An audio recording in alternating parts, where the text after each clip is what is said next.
ये नहीं देखा कि ये करौली का राधा रमन जो है ये क्या कर रहा है। देखिए ये करौली के राधा रमन का कार्ड है और ये लिखी हुई है बीमारियां, पेशी, शरीर में गांठे, आक्रामकता, कीड़े चलना, कम सुनाई देना, दांतों में समस्या, कम दिखना, सुनपन, लकवा, पूरे शरीर में दर्द, कमर दर्द, सिर दर्द, पेट दर्द, कैंसर, एड्स, किडनी की समस्या, लीवर की समस्या, दिमागी बीमारी, पथरी, सर्वाइकल, हृदय संबंधी समस्या, पेट फूलना, आत्महत्या करने की इच्छा होना, भूख न लगना, पति से नफरत गिरना, नींद न आना, पत्नी से नफरत, टीबी, बोल नहीं पाना, शादी न करने का मन, बहरापन, हिजड़ा जैसा महसूस करना, भूत प्रेत दिखना, शरीर में जलन होना, आवाजें सुनाई देना, त्वचा रोग होना, डर, भय, घबराहट, पागलपन, बेचैनी, उलझन, चिल्लाना, मारपीट, तोड़फोड़, गाली बकना, कब्ज रहना, इन्फेक्शन, पढ़ाई का में मन न लगना, भूलने की बीमारी, घुटनों में दर्द, मूत्र रोग और मासिक धर्म न आना। ये बीमारियां जो है ये इसने लिखी हुई है। अब लोग इसके सब्ज बाग में फंसेंगे कि नहीं फंसेंगे? फंसेंगे। ये फंसाने का ही तो तरीका है। आपको पहले 100 रुपये में ऐसा कार्ड दे दिया जाता है, उसमें इतनी बीमारियां लिखी हुई हैं कुछ हद नहीं। आपकी एक ही साल की वीडियो कैसे रह गई, बाकी 3 साल की वीडियो कहाँ गई बताइए तो जरा। करौली वाले काले सांड, आपकी वे औरतों को नहलाने की वीडियो कहाँ गई बताइए जरा। मनु भैया के पास तो है। कभी तू ये सोचे, तेरा तो दिमाग घुमा दूंगा मैं। अभी तो बहुत कुछ है मेरे पास, तो इतना मलबा है कुछ हद नहीं तेरा। आए ना, मैं चाटुकार भी नहीं हूँ ना, मुझे तुझसे कुछ चाहिए, क्योंकि मुझे जनता से ही कुछ नहीं चाहिए। तुझसे क्या चाहिए? जिसको लोभ नहीं होता ना, जो निर्लोभी होता है, वो बड़े चाटे लगाता है दूसरे के, जैसे मैं तेरे लगाता हूँ, है ना मोटा गेंडा बल स्वामी। आगे, और ये बोल भी नहीं, देखो बेचारे की मजबूरी है, ये बोल भी नहीं सकता मेरे बारे में अब खुल के। ये मीडिया वाले जिसको कहेंगे कि एक मनु भैया आपके खिलाफ बोलते हैं, तो एक गाली देके चुप रह जाएगा, बोल नहीं सकता। मीडिया पे आके नहीं बोल सकता, चैनल पे, कि औकात नहीं है। पता है ये फट जाएगा पीछे से। आगे ना, औकात ही नहीं है, बोल नहीं पाएगा। ठीक है, अब बोल नहीं पाएगा। इसने सोचा सारे सनातन धर्मी तेरी तरफ आ जाएंगे। इसको ये नहीं पता सनातन का तो तू भी धर्मी है। तेरे जैसे गुंडे भी अगर बाबा बनने लगे, मैंने कहा गुंडा लगाया कौन सा लगाएगा। मैं कह रहा हूं तुझे कि तेरे पे अनस्य की राष्ट्रद्रोह की धारा लगी, और जिस पे राष्ट्रद्रोह की धारा लगी वो महात्मा बन गया, और वो फिर स्वादु भी हो गया। 3-3 करोड़ की गाड़ियों में बैठ के चलता है, लोगों के लाभ लेता है। मेरे पास कितने लोग आए, किसी ने कुंडल बेचे, किसी ने गहने बेचे, किसी ने जमीन बेचे। उनके श्राप तुझसे नहीं झेले जाएंगे। इसने एक वीडियो बनाई, मनु भैया की कानपुर में रखेल है। मैं कह रहा हूँ फिर अगर मनु भैया की कानपुर में रखेल है तो लवकुश उसके 2 बेटे हैं। फिर तू काहे पाल रहा है मेरे बेटों को? मैं आप पाल लूंगा, भेज दे ससुरे सांड। भाई अपने आप ही बता रहा है, क्यों कह रहा मनु भैया की एक रखेल है कानपुर में। देखो अब उस रखेल के 2 बेटे हैं, लव और कुश, उनके नाम से आश्रम चला रहा है। तो इसने साले ने कौन सा ठेका उठाया मेरे बच्चों को पालने का, ये भी तो बता दे। इसकी पत्नी को किसी ने नहीं देखा आज तक, इसके बच्चों को किसी ने नहीं देखा आज तक, और वहीं पे महल में ये रहते थे। अब इसने गायब कर दिया। क्यों कर दिए? चोर की दाढ़ी में तिनका, चोर की दाढ़ी में तिनका। कहीं सरकार दबाव ना दे दे, दबिश ना दे दे, तो भागता वो फिरता है जो चोर होता है। जो शाह होता है वो तो सीना तान के बैठता है, ऐसे करते मेरी तरह। आगे ना, तो वो यति नरसिंहानंद जी, या तो आज मैं ये मान लूं कि आपकी बुद्धि लुंज हो गई है, आपकी बुद्धि का विवेक जाता रहा है, और विवेक जो है भगवान से, ईश्वर से मिलाता है, तो वो तो खत्म हो गया। चक्रपाणी जी महाराज जी, आप तो हिंदू धर्म सभा को छोड़ ही दीजिए, त्याग पत्र दे दीजिए, क्योंकि आपको तो यही नहीं पता है आखिरकार सनातन में आप कीड़ा पालोगे तो लास्ट में वो क्या करेगा, सनातन में आप गधे पालोगे तो लास्ट में वो क्या करेगा। आगे ना, तो ऐसे बाबाओं से सनातन को तो बचा के रखिए।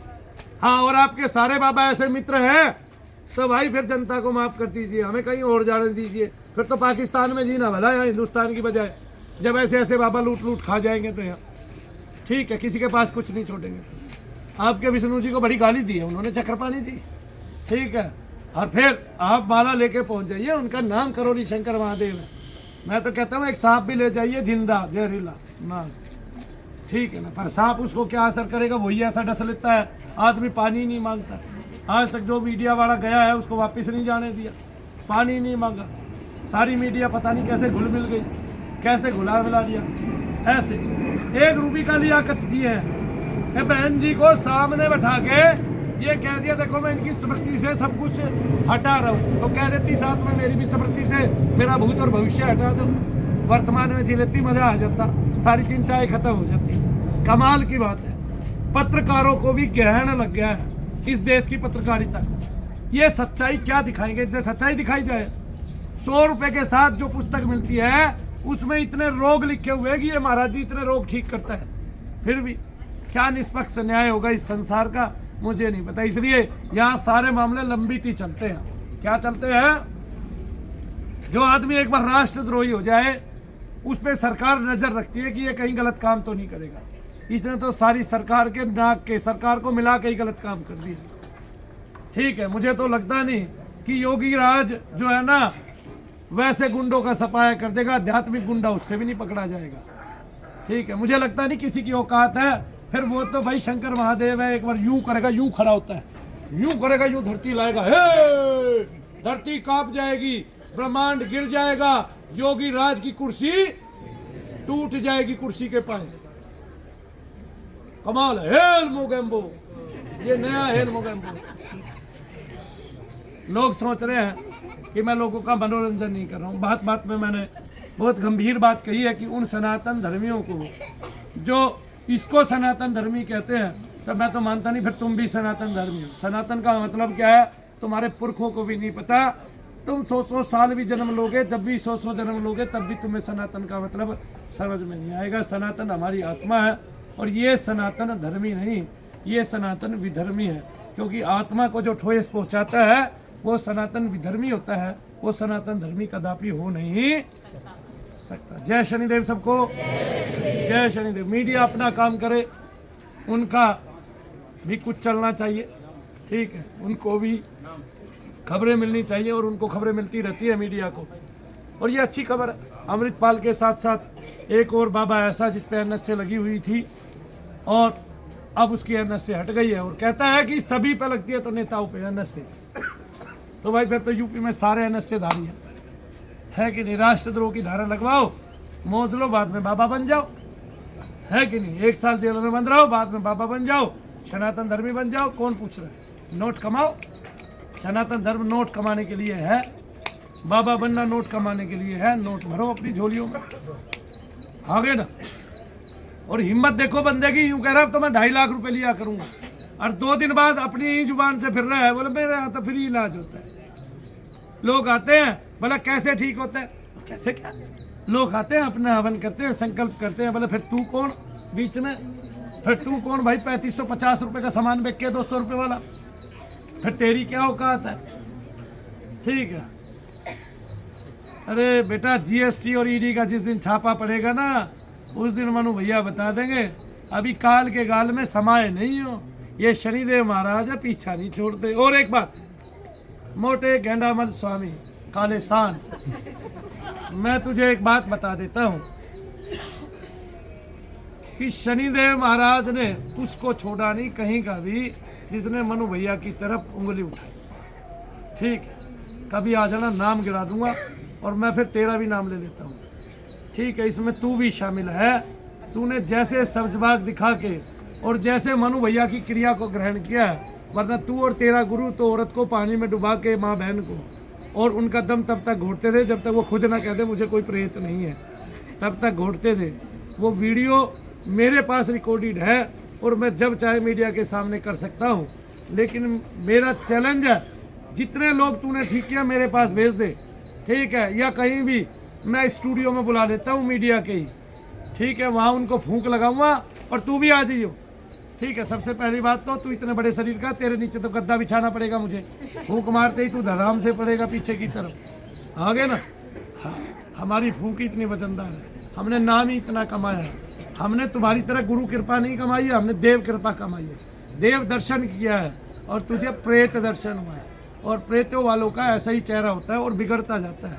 तूने अपनी शक्ल गौर से देखी, आईने के सामने कभी खड़ा हो जाइए, अगर तुझे डर नहीं लगता हो तो खड़े हो ना, क्योंकि तुझे हिम्मत नहीं पड़ेगी ऐसे दर्शन करने की, आगे ना, क्योंकि अपना चेहरा देखने के बाद तू बहुत डरने वाला है ना।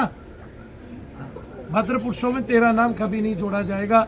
इतिहास जानता है अभी तेरी और भी बुरी गत होनी है, ये मैं तुझे आज बता देता हूँ। तूने शनिदेव महाराज के छोटे से भक्त को ललकारा है, और ये भक्त जो है तो क्या क्या कहता था, ये भक्त जो है तेरे पसीने ला के छोड़ेगा।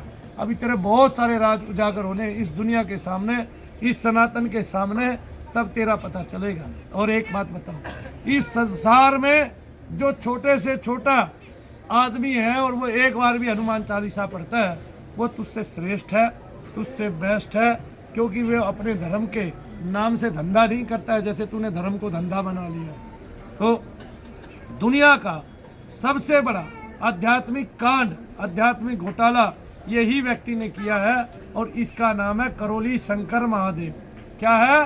करोली शंकर महादेव। ये कानपुर में विराजता है, और ये पहले गुंडाई करता था, अब भी इसका वही स्वभाव है। और वो स्वभाव कैसे है? क्योंकि इसने डॉक्टर साहब को पीटा है, पिटवाया है।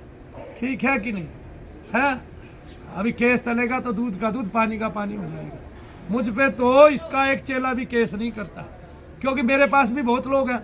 मैं भी केस कर दूंगा ब्रह्मा विष्णु को, मैंने सारी वीडियो रखी हुई है। इतने केस कर दूंगा, साले को उलझ जाएगा, सारी जिंदगी नहीं सुलझ पाएगा। लेकिन मेरी कानपुर में अगर कोई रखेल है तो उसके बेटे हैं लव कुश। हाँ गए ना, जिसके नाम पे इसने आश्रम बना लिया। मेरे बच्चों को ये क्यों पाल रहा है मुझे समझ में नहीं आती। इसने मेरा क्या खा रखा है? इसने मेरा पिछले जन्मों में नमक खाया है ना। मैं ये खुद ही कह रहा था एक बार, मेरी कानपुर में रखेल है। ठीक है, सब मनु भैया के स्वभाव को भी जानते हैं, चरित्र को भी जानते हैं। अगर मेरी कोई रखेल है कानपुर में तो उसके बेटे हैं लव कुश। कौन है? उसके नाम पे इसने आश्रम क्यों बनाया मुझे समझ में नहीं आता। या तो ये मुझे फंसाना चाहता है, लव कुश के नाम पे बड़े आध्यात्मिक धंधे करके मेरे बेटों को फंसाना चाहता है। बोलो जय शनिदेव। कई बार आदमी अपनी बातों में फंस जाता है, आगे ना, और उसको पता नहीं चलता है कब में कि आप बड़े बड़े अपराध कर जाते हो। तो अपराधी को तो वैसे ही संभल के चलना चाहिए, अपराधी को तो सज्जन व्यक्ति को वैसे ही नहीं छेड़ना चाहिए, और वो भी उस व्यक्ति को जिसको ये पता है मृत्यु से पहले जीवन था, मृत्यु के बाद का बाद भी जीवन है, और जो आत्मदर्शी हो, जो भगवतदर्शी हो, भगवान के दर्शन कर चुका हो, उसको क्या डराना भाई है। तेरी मूर्खता ये थी कि तूने मनु भैया को छेड़ा, ये अब तेरे अंदर से गलेगा। तूने उनको छेड़ के पैसा तो कमा लिया, लेकिन गल जाएगा मेरे भाई, बच नहीं पाएगा। तुझे बचाने वाली दुनिया में कोई सत्ता नहीं, उसी पैसे को फेंकता फिरेगा बचने के लिए, लेकिन काम नहीं आएगी माया, ये बता रहा हूँ तेरे को। जय शनिदेव। जय शनिदेव।